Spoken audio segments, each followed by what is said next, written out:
Oxford Academia programs were created as a collaboration between Professor James Basker and Putney Student Travel.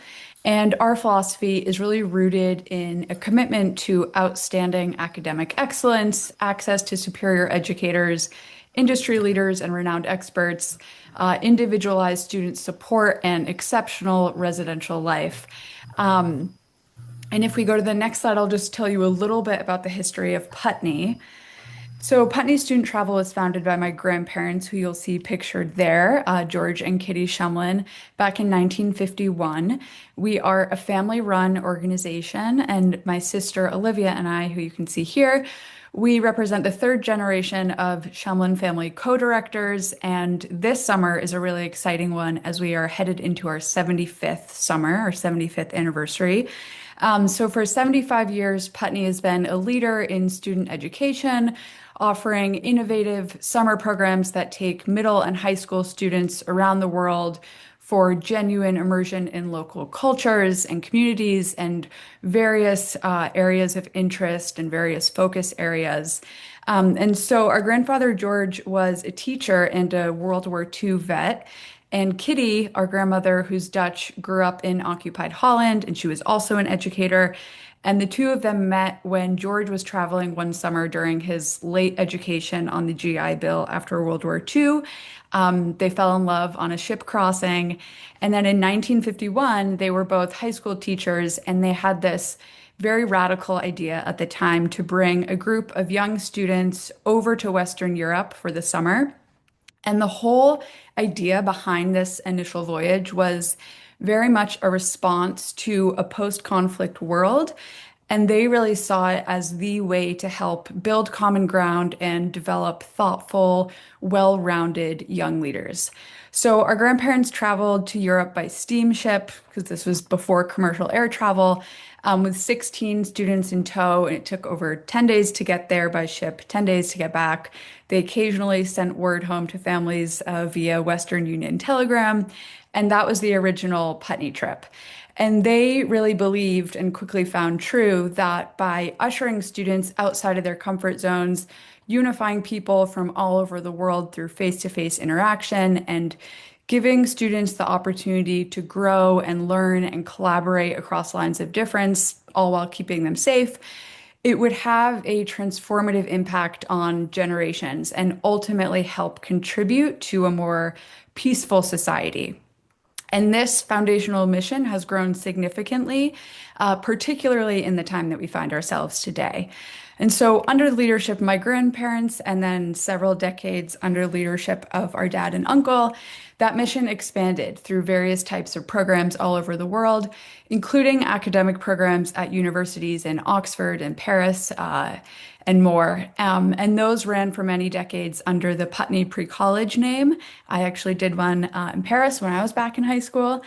And then more recently, these programs were kind of reborn as Oxford Academia from that same passion for academic discovery and a belief in the impact and the power of transformational, kind of immersive education. And if we go to the next slide, I'll tell you about our partner.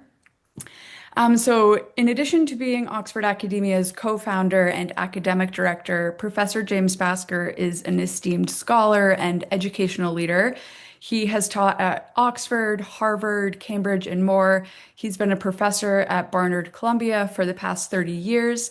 And he's also served as president and CEO of the Gilder Lehrman Institute in New York since 1997, I believe.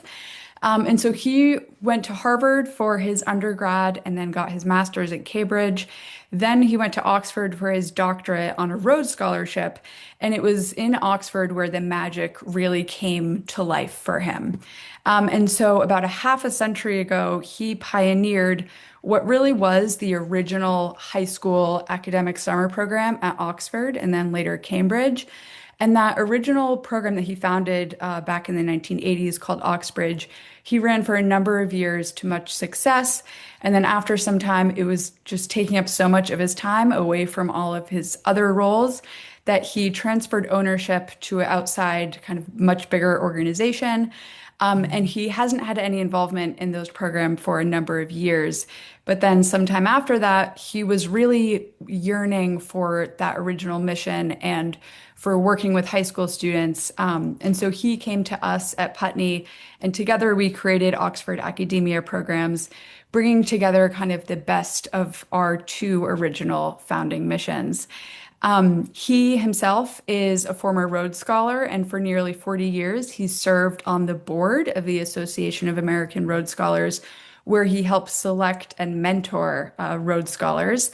And so through this work on the Rhodes Scholar board, he has developed all of these incredible contacts, and he brings to all of these programs a network that includes select and distinguished group of academics and leaders and scholars who join our programs to teach our students and work with our students.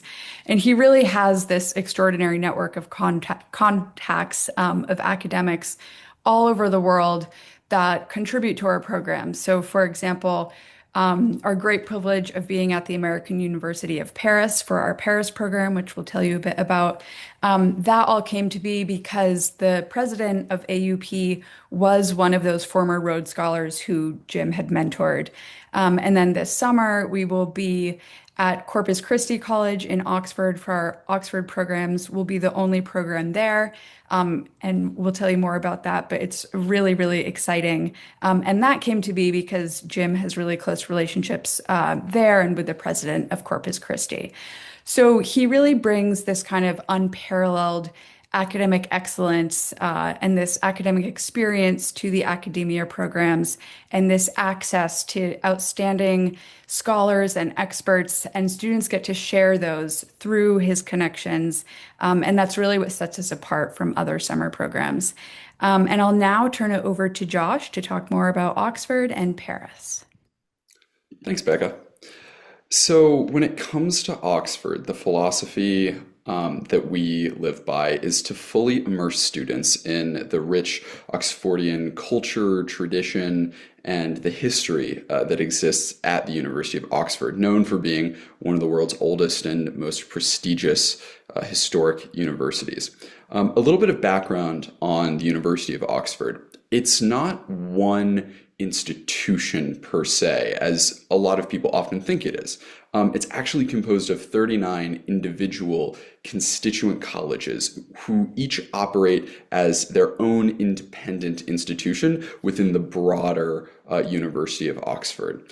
We and our students are lucky to call two of those 39 Oxford colleges, two of the best Oxford colleges and the most storied, home during the summertime, living in their dormitories that undergraduate students live in, eating in their dining halls, and learning in the spaces that inspired J.K. Rowling to write Harry Potter, and on cobblestone streets and stone pathways.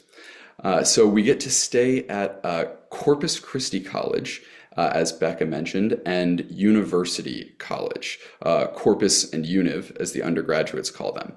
It's a real remarkable privilege to be able to stay in these colleges, because all of Oxford's colleges are literally walled off from the rest of the world. They're closed off from the public and the bustling city streets of Oxford by walls, in the case of Corpus Christi and Univ, by medieval walls that are accessible only by a single entrance gate. So most visitors to the city of Oxford don't get the opportunity to actually go inside a college and see the incredible mysteries, as it were, that are hiding behind those walls.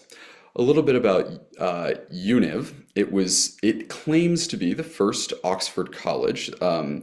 University College was founded in 1249, and it has alums that include Percy Shelley, Stephen Hawking, Supreme Court justices such as Neil Gorsuch, Chelsea Clinton as well, and C.S. Lewis. Corpus Christi College is just down the cobblestone, historic, quiet Merton Street. Established in 1517, it offers a slightly more intimate setting with one of the university's oldest libraries and views over the expansive Christ Church meadows. And as Becca mentioned, we're very lucky that we have Corpus Christi all to ourselves. I want to talk a little bit about what those facilities look like at Corpus and Univ. So our student dorms are a mix of singles and doubles. They're the exact same rooms that Oxford students live in during the year. And within the dorms, room allocations are segregated by gender identity, so male and female students reside separately. Students take their classes, their seminars, which I'll get into in a moment. They take their major classes at their residential college, and they take their minor classes at either one of the colleges. So some students are lucky enough to get to study at both of the colleges while they are there during the summer. On the next slide, I'll talk about our typical students. Who are curious, enthusiastic learners with a real drive to explore new academic avenues in their summers with us. We have students from all over the world, primarily from the United States, but we get a number of students internationally each year as well. And we have a couple of different programs, but the primary Oxford program is Oxford Academia is a high school program for 9th and 12th graders with highly motivated 8th graders joining us on a case-by-case basis. And I also want to talk about we also have a middle school program that I'll get to in a second that is for 6th through 8th graders. And until I get more into the nuts and bolts of the details of those programs, I want to talk about the faculty that Becca briefly mentioned that Professor Basker has helped us to cultivate. They're Rhodes, Marshall, Gates, Caseby, and British Academy scholars who teach at Oxford, Cambridge, Yale, Columbia, and other institutions. They've earned awards for excellence in the arts and sciences, in scholarship, and in teaching, and they bring truly an unparalleled energy and passion for their subjects to the classroom. Many of our faculty return year after year, drawn by the opportunity to inspire and engage with our students, fostering a vibrant and transformative learning environment. They love working with and building close, lasting relationships with our students, and frankly, they find that high schoolers are more fun and engaging to work with than the undergraduates that they frequently teach. I'll also add, in terms of our residential life staff, that the network of prestigious individuals that Professor Basker helps us bring to our Oxford program, our Oxford Academia programs, extend beyond just the teaching faculty. Our deans, junior deans, and residential life staff are just as academically accomplished. Many of them are Rhodes Scholars themselves. And beyond the staff and faculty, we also bring in an extensive list of guest speakers and visiting experts who join each program to share their expertise and knowledge with our students. Our seminars on the next slide here's a list of our seminars that we offer every summer. As I briefly mentioned before, students select a major and a minor seminar. With few exceptions, all of these seminars will be offered in both of those majors and minors. So a major seminar meets 6 days a week in the morning for 3 hours each morning, and a minor seminar meets 2 to 3 times a week for 2 hours in the afternoon. All seminars work towards a final project or presentation, and the resulting projects of the major classes are shared with the wider program community at our final night celebration. We're not looking to create a high-pressure assignment, but it's an opportunity, a fun, collaborative, and wonderful, frankly, opportunity to celebrate with everyone on the program all that the students have learned throughout their time. Final presentations from the past include sharing the winning business pitch from our business and entrepreneurship seminar, or a series of short readings that the students in the creative writing seminar have created, or perhaps a demonstration of skills in diagnostics and treatment that the medicine class has been working on. When it comes to helping students find where they want to go and what they're looking to study each summer, we recommend to pick a subject that you really want to dive deep into as your major and explore something entirely different and maybe completely new to you for your minor. I'll add that there's no expectation that you know anything about your course when you get there. But that's all right. I mean, there are a lot of options. It can be hard to choose, and you can always feel free to reach out to us for more information on any of the seminars. We're happy to help you through that decision. Our teachers are absolutely fantastic. Their teaching is imaginative and experimental. It's very much centered on the students. Learning is immersive. We take advantage of all the resources and the incredible talent available to us all at all of our Oxford Academia programs, including the museums, labs, historic sites, city architecture of all of the different locations. Seminars on Oxford Academia programs are pretty small, usually only 10 to 12 students, which allows our outstanding faculty that you now see here to quickly get to know those students so that they're able to understand each individual student's motivation and drive behind why they're taking that class. So here are a few examples of the incredible faculty that teach with us each summer. Mihaela Mitrovic has taught architecture to students in Oxford for over a decade. She holds multiple master's degrees in film, cognitive science, neuroscience, and architecture, and is currently pursuing a PhD in architecture and neuroscience, and creating her own field in a way at the University of Cambridge. Her course is always a favorite of our students as she challenges students to dig into the myriad of ways that humans interact with their built environment. And that's one example. I'll let you read the other ones there for a second. But our faculty, as I mentioned earlier, and I really want to hammer down on, are really, they come back to us year after year because they so enjoy the growth that they're able to see in our students in such a short period of time, and the ability to help guide and sculpt young minds in their own academic inquiry. On the next slide, I'll talk about some of the non-academic components of the program. So on the Saturday and Sunday in between the 2 weeks of the seminar, we get out of Oxford.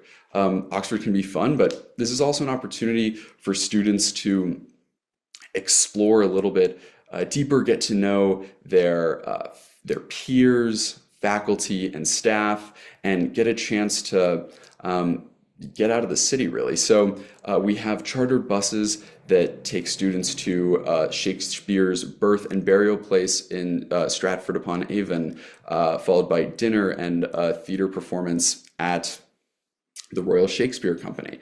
We also have trips to Blenheim Palace, which is pictured, which is a UNESCO World Heritage Site and the ancestral home of Winston Churchill. We take students to Stonehenge, and we also take students to the Cotswolds of the English countryside so that they have an opportunity to see the rolling hills that have inspired so many writers that have studied at Oxford. I'll now touch on our Oxford Honor Session, which is a 4-week program that is completely integrated with our 2-week programs. It occurs during the first 2 sessions of the Oxford Academia at Oxford.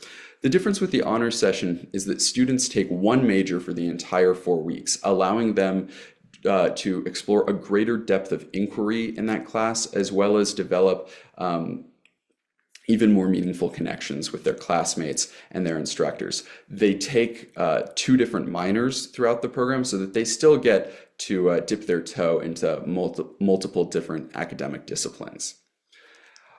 Also, another program that we offer is our Oxford Middle School program, which, like the Oxford Honor Session, is new this year. The middle school program, while housed like some of our high schoolers at Corpus Christi College, is a separate program. Students in similarly sized 10 to 12 student cohorts take a mixture of surveys on science, literature, and history from more of our incredible faculty. Students in Oxford Academia Middle School will get a chance to go on many of the same activities that the high schoolers do, but in their own cohort with their own peers, led by the middle school staff and faculty. So that's a brief introduction to our Oxford programs, and now I'll move on to talk about our Paris programs. We have the incredible privilege of working with the American University of Paris and staying at their dorms. AUP is located in the 7th arrondissement, which is kind of the heart of Paris. It's where the Eiffel Tower is, and that's where the core AUP campus is located, with about half a dozen academic buildings near the Eiffel Tower, near the Invalides, and right next to the Seine.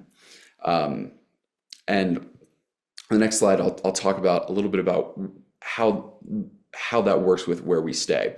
So the accommodations on this program we like to say they have one downside, and that's that they shatter student expectations for typical dorm living. We stay at a residence midway down the Avenue des Champs-Élysées, which is a wonderful location near the Arc de Triomphe. The fashion houses like Louis Vuitton have their flagship stores there, but the apartments and suite-style apartments are located off the Champs-Élysées, secluded with a private courtyard about a block away from the hustle and bustle. And they come with kitchens and common spaces. It's really wonderful living. And the courtyard for that is that bottom left picture. It's important to note that because, like a lot of urban universities, AUP doesn't have just one campus, so we commute to class each day. It's about a half-mile walk, takes 15 to 20 minutes between the AUP dorm that we stay at on the Champs-Élysées and their core campus buildings in the 7th arrondissement, but it's a gorgeous commute. We walk across the Seine, we get to look at the Eiffel Tower and enjoy the grand avenues that Paris has to offer. As in terms of the program design and the seminars, on the next slide, I'll say that as with Oxford, students choose a major and a minor seminar. And all of these seminars are available as both majors and minors. And as you can see, there are some seminars that are quite similar to Oxford seminars. But we also have a number of more arts-focused seminars. So Paris is a program for the law and society student and the business student, as well as for the fashion and design student and the student taking Paris and the creative imagination and who's looking to start or build on their existing artistic portfolio. So it's for all, but we want to especially highlight that there are a number of these arts courses, arts seminars that are held at Paris. The structure of the Paris program is a little bit different from Oxford, and that's because the city of Paris is really the classroom for so many of these seminars. All of the seminars that you're going to hear about at all of our locations really like to get into the field, and that's most true in my opinion as a Francophile in Paris, where there are just unparalleled resources in terms of museums, history, architecture, and the cultural scene. And our incredible faculty, many of whom in Paris are full-time professors at AUP, like to get out of the American University of Paris classrooms, and they like to get into the museums and take their students there. So in order to allow more time for the classes to get into the city, seminars have their whole day. So majors meet 4 days a week, but for the morning and early afternoon, and minors meet 2 to 3 days per week, only in the morning, just for those longer stretches. Wanted to allow Andrew to talk about Yale now. Thank you, Josh. Yes, so Oxford Academia, Professor Basker and Putney all have a long history with Yale. It's a lot like the Oxford program in a lot of ways, except, of course, Yale was founded a few hundred years after Oxford, but the architecture is still quite impressive. We stay right on campus and really get to sample what it's like to be a Yale student. And as I mentioned, the program follows a very similar structure to Oxford in the sense that students are choosing a major and a minor. And this really isn't one of those programs where you take your class and then do whatever for the rest of the day. Just like across all of our programs, we have a very robust community life. And I think that that really shines at Yale. Um, so by that, I sort of mean that we have a lot of afternoon, evening, and weekend activities and excursions. And there's also a very strong connection to place. We're able to use the museums and libraries on campus, just like a Yale student. And so, of course, seminar instructors take full advantage of that. And we also get to explore some of the more interesting spots in New Haven and the surrounding area, just like a Yale student. What's been really popular over the past few years is, beyond minor league baseball games, also the local cat cafe, New Haven, things like that. So you really get to sample that lifestyle. We stay in the dorms, which are beautiful dorms. We eat most of our meals in the dining hall. And we have access to things like the botanical gardens. We do a bookstore crawl.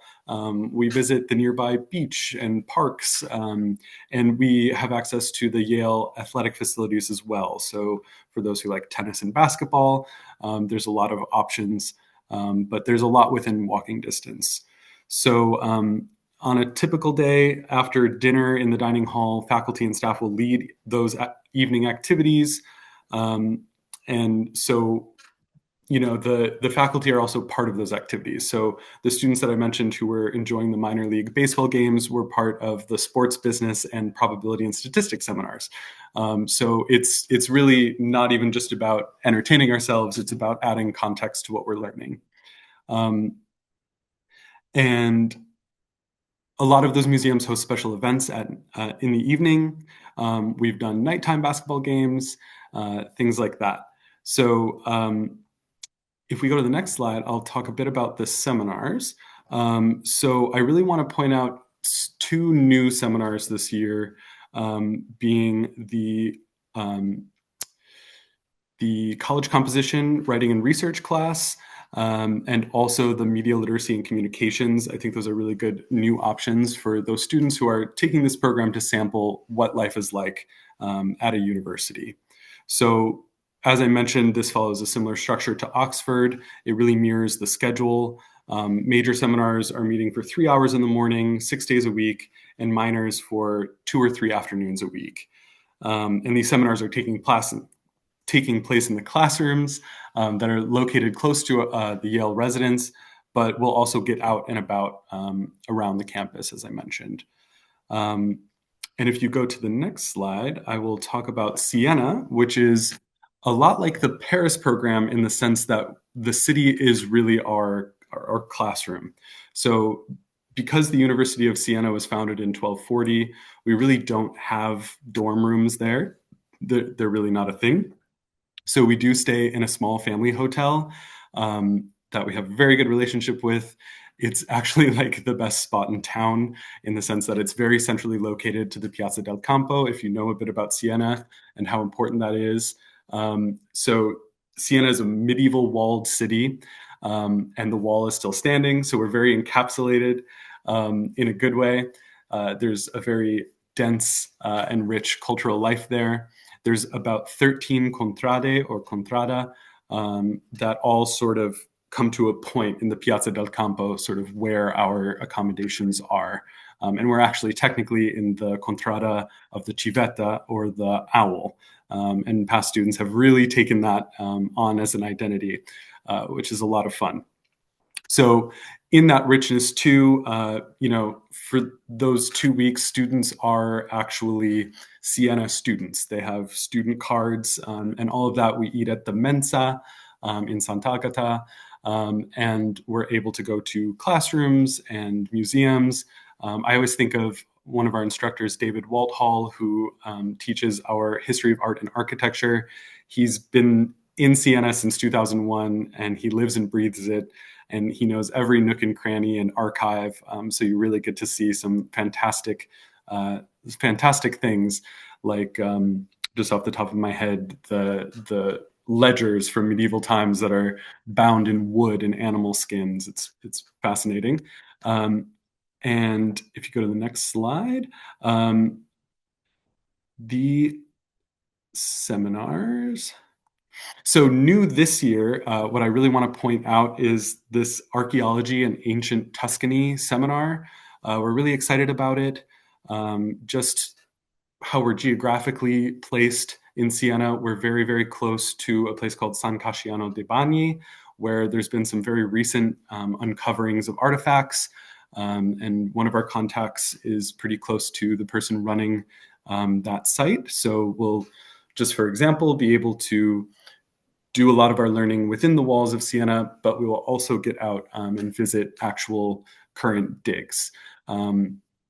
And actually, our accommodations are called Piccolo Etruria, which means Little Tuscany. So that's important to note. But that goes for all of our seminars. A lot of our learning is out and about in the city. There's so many different interesting vantage points for the history of art and architecture students, and especially the photography students. And we're also able to go to places like San Casciano dei Bagni or San Gimignano. So I am going to hand it over to my colleague Ed, who's going to talk about Tokyo. Thanks so much, Andrew. Hi, everybody. I'm Ed. I am the director for Japan programs here at the office, and also had the privilege of working on the Oxford Academia in Oxford program for years with Becca and now Josh. So we have run programs in Tokyo for many years, decades even. As Becca mentioned at the beginning of this webinar, pre-college Tokyo, as they were called. And they've been tremendously successful. It's a wonderful place to do academic things. I mean, I'll just go ahead and say it.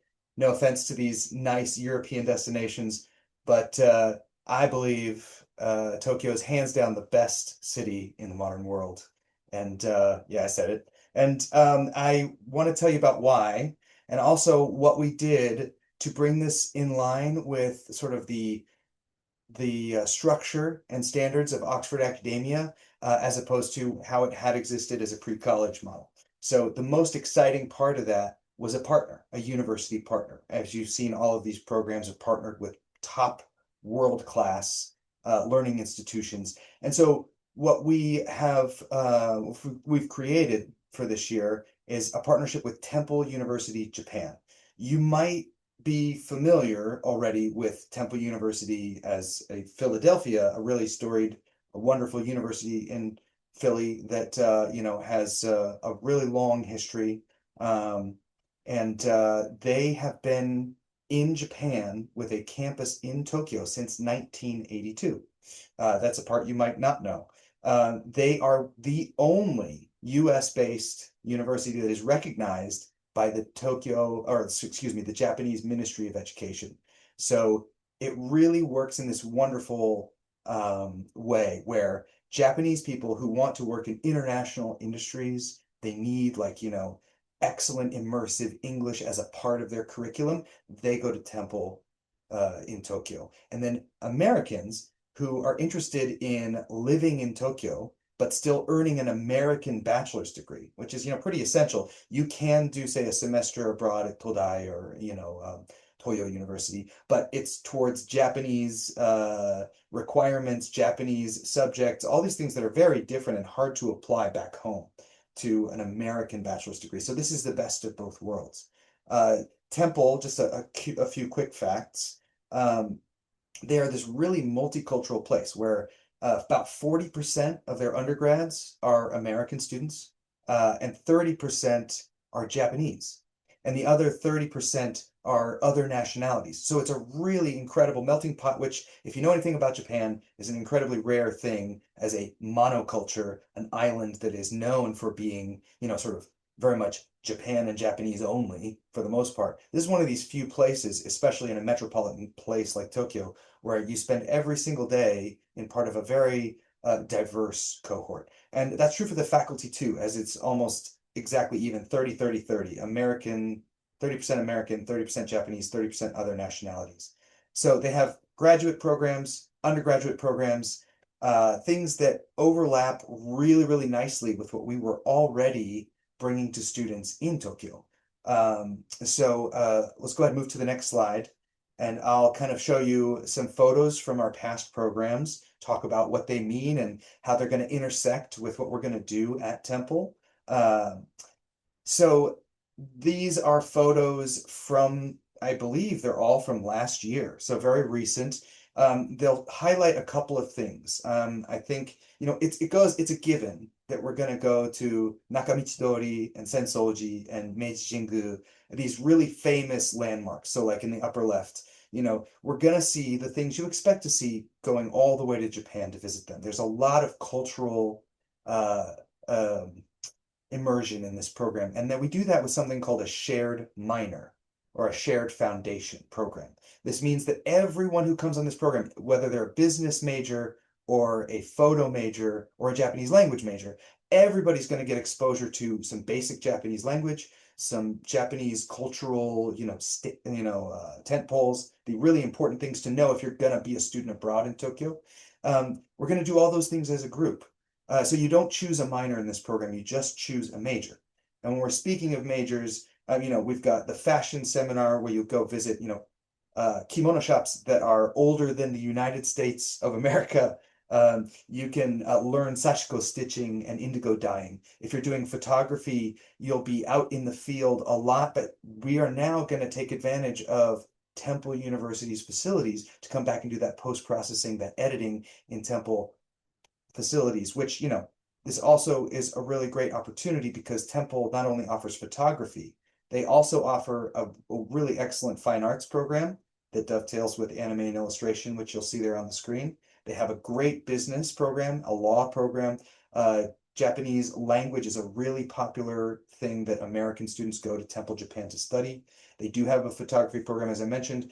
And of course, technology and innovation broadly applies to a lot of different things that Temple offers.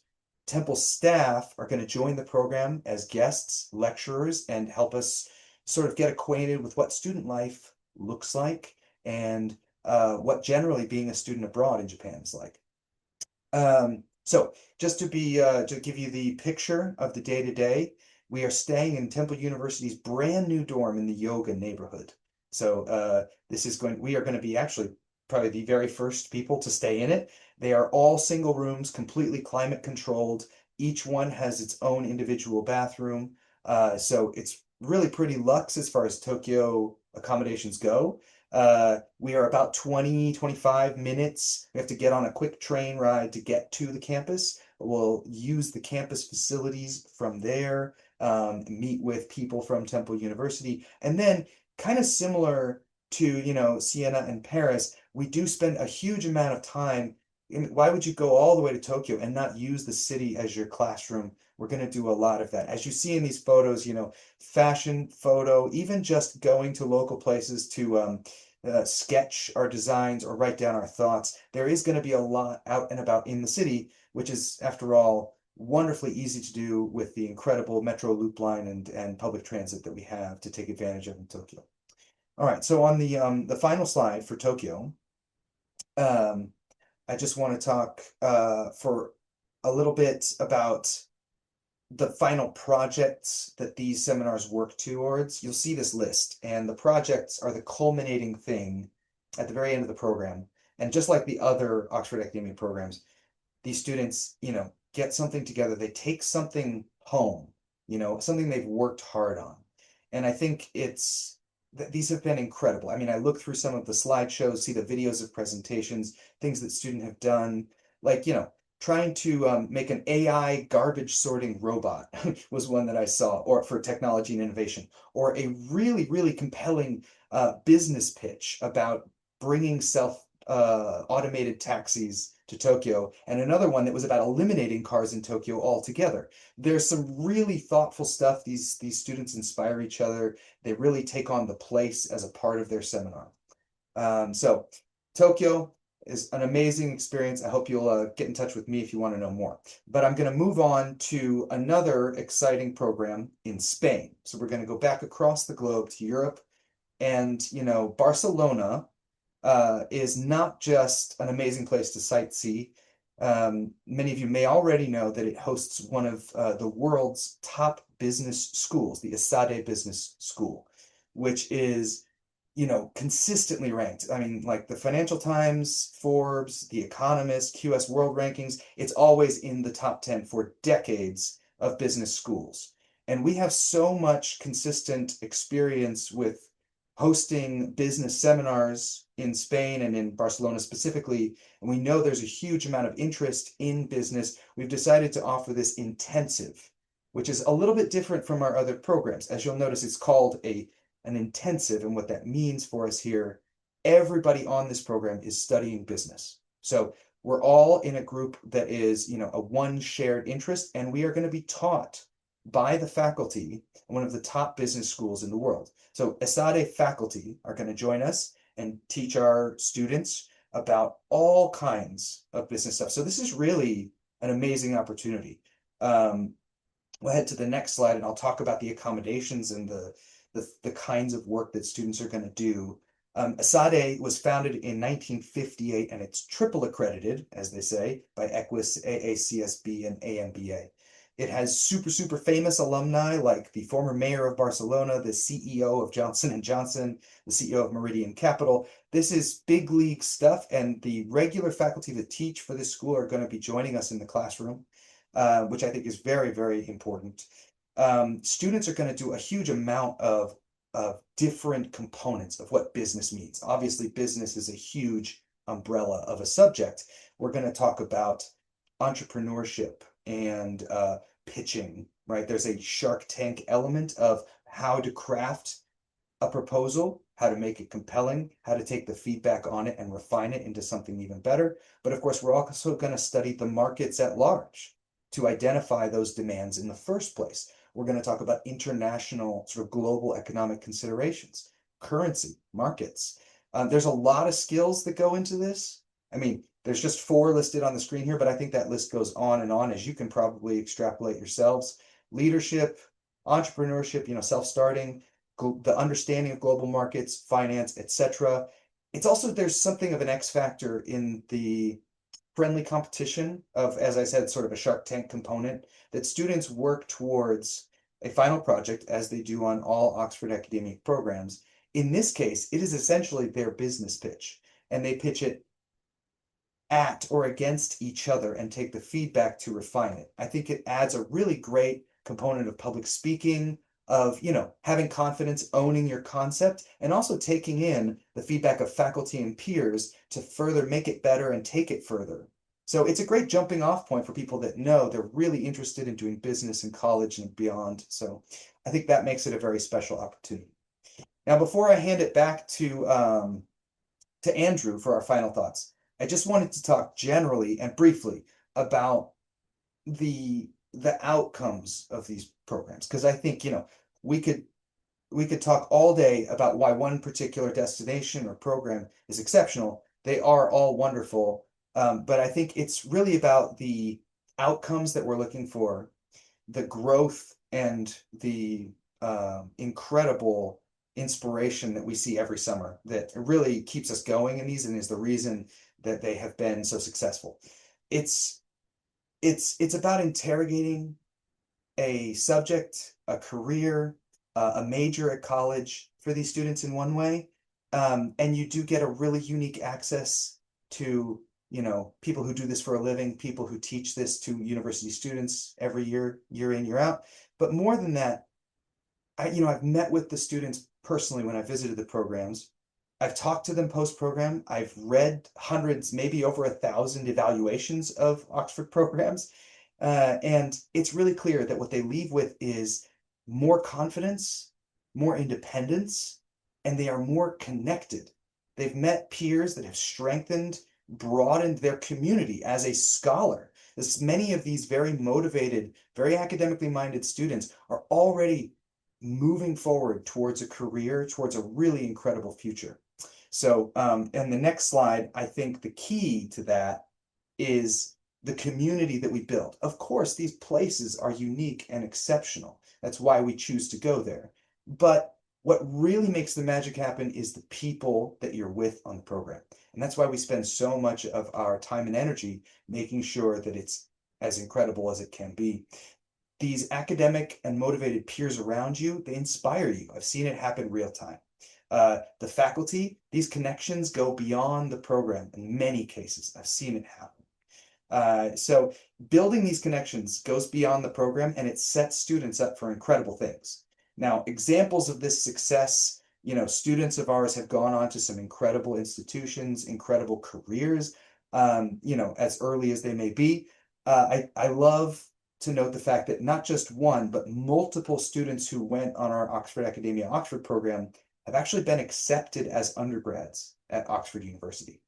Now, I mean, if you know anything about Oxford, that is an incredible achievement. It's so incredibly rare to achieve that. And they did it by, meeting people like Professor Basker and other faculty, building on those connections and finding out what's the next step, what's the next step, what's the next step. And that's the kind of driven, like really exceptional students that join us. To be surrounded by students like that, it's like that in itself is a lot to take away, to take home, in addition to all the other things. You get a signed and personalized letter of completion for the program. A lot of students have put this experience into their college essays, etc. So with that, I think I will pass it over to Andrew. He's going to talk about the next steps on how to apply and get started in our system. So, Andrew?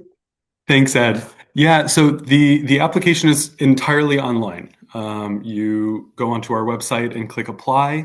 You create a login, and this login becomes what we refer to as the digital locker, which is a digital portal, and a one-stop shop from starting the application to where you'll find all the necessary information and documents you need to prepare for your program. We then ask for your basic info, your name, your grade, student parent contact info, so that we can get in touch with you. But the most important step is to select your program choice and secure a space with the signed agreement form and a $700 payment, which consists of a $200 application fee and a $500 tuition deposit. Once that space is secured, the rest of the application opens up and families can complete it as you have time, because that includes a personal statement, which is by no means your college essay. It's just a few paragraphs telling us a bit about yourself and why you want to join the program. And then you'll identify 2 emails of 2 teachers for a reference. And so we send a form automatically where they can then fill it out and return it to us. So there's no physical letters or anything like that. And it is important to note that we have a rolling admissions process, and we'll accept applicants on a first come, first served basis, space permitting. So especially with these programs, even though they are a large scale of student body, you want to make sure that you get into your desired seminar. So the earlier, the better. And if you go to the next slide, you can see how to contact us. All of the people on this webinar today are in the office every day. And if you call us, we are very likely one of the people who will answer that call. So we're very easy to get a hold of for small and large questions, and are happy to do so. So please keep that in mind. And I'll turn it over to Rebecca, who's going to see if we have any questions from the participants. Hi, that was amazing. If anyone has any questions, please feel free to drop them in the Q&A now. What opportunities are there for students, maybe Becca or Josh can take this, for students for parents to have a tour and students to sort of get the lay of the land arriving? Yeah, I can talk about that. So there are many different ways to get to our program and programs, and we lay that all out for you in your digital locker. As Andrew was talking about, some students will fly in, some students will fly in on their own, some on a designated flight where we have staff members joining that flight. We'll pick them up at the airport, but you can also bring your student directly to campus, which a lot of families like to do. And if you do that, we, welcome you, show you around, and we also offer walking tours and different opportunities for you yourself to get to experience the city and the place. So that's very popular. And we offer those both on arrival day to the program and for people on departure day who are picking up. So we really love when families come directly to campus because we love meeting them. We have another question about if a student gets sick on a program, how is that managed? And what about health insurance? Yes. So students who come on our program, they're asked to come with their own health insurance. We ask for details about that so that we have that information at the ready. Should a student get sick, and need to go to a clinic to get checked out or something like that. So how it works is every single program, in addition to the faculty, we have number one, a program director who's overseeing everything. But we also have a very robust residential life team, which is made up of student deans, junior deans, and program assistants whose entire job is dedicated to overseeing and being deeply involved in all aspects of student life. So they're organizing activities and all the extracurriculars, but they're also very, very involved in each individual student's experience on the program and supporting in any way. So things like medications, if students have medications, they're going to them to get those every day and help manage that. And also if a student gets sick, they're the ones who manage that. And how that would work is that team of residential life staff, specifically the directors and deans, are in contact with families if anything comes up, whether it's, a stomach ache or a headache or a student wants to move rooms, something like that. They're in touch with families, and especially if there's something medical, we're in touch with you right away and all throughout the process. They'll bring them to the clinic and keep you involved the whole time. And they manage all of that communication so that you are very much involved and informed. Lovely. Is there an idea you can give about how much students may have at the time that they need to be doing homework, or if it's not homework per se, working on their personal presentations and projects? Yeah, so a lot of the students who join these programs, we know that they come from really, really high pressure school years. And so we deliberately try to avoid homework on our programs, especially because we want them to have that social time and be able to develop relationships, really strong relationships with the other students and the faculty and that Res Life staff I was talking about. So we definitely limit homework. Sometimes seminars will assign, the instructors will assign, some light reading or a little bit of research, but it's very, very low pressure and we're very deliberate about that. And then in terms of the projects, the instructors will set aside time in each class for the students to work on those projects because again, it's not the kind of thing where we want the students up all night in their rooms working on their projects. They definitely need to get rest. So they set aside time for them to work on that. Although some students may, continue that in their free time, but we deliberately try to avoid students having work outside of class time. Great. The questions are kind of winding down. Maybe we can, unless there are any more, we can end on what's the structure of free time and how is that monitored? Yeah, we can talk generally about free time. It differs a little bit across the programs just because the schedule is a little different. But generally speaking, like I said, we do want students to have a bit of free time to explore and do things on their own, especially with other groups. But we also want that to be done in a very safe way where we know where kids are at all times. So every day, as we talked about earlier, each program has kind of a menu of afternoon and evening activities that are happening. So every day students get to choose from what they want to do. And then aside from that, they also have the opportunity, if they want to go do something to explore on their own or in a small group, they're welcome to do that during that kind of those activity slots. They just have to be really communicative with staff about that so that everyone knows, where they are and no one's kind of wandering off on their own. Great. The other thing I'm not sure was totally clear is that these programs are designed to be able to do 2 weeks in one and 2 weeks in another, to stay at Paris or stay at Oxford all summer and just take different seminars, or to go back and forth. So we have students every year that will start in Oxford and then take the train to Paris and be picked up by the Paris staff and do 2 weeks there, or vice versa. So some of these programs link really nicely, offering a little bit of a different flavor, or you can take a different seminar in the same location. Yes, thank you, Rebecca. That's very important. We've deliberately structured the dates to be able to link, and there is a tuition reduction for students who link programs. And we're happy to tell you more about that over the phone too. If you have any more questions at all, please give us a call here. As you can see, we love to talk about these programs and share them with you. All right, bye. Thanks, everyone.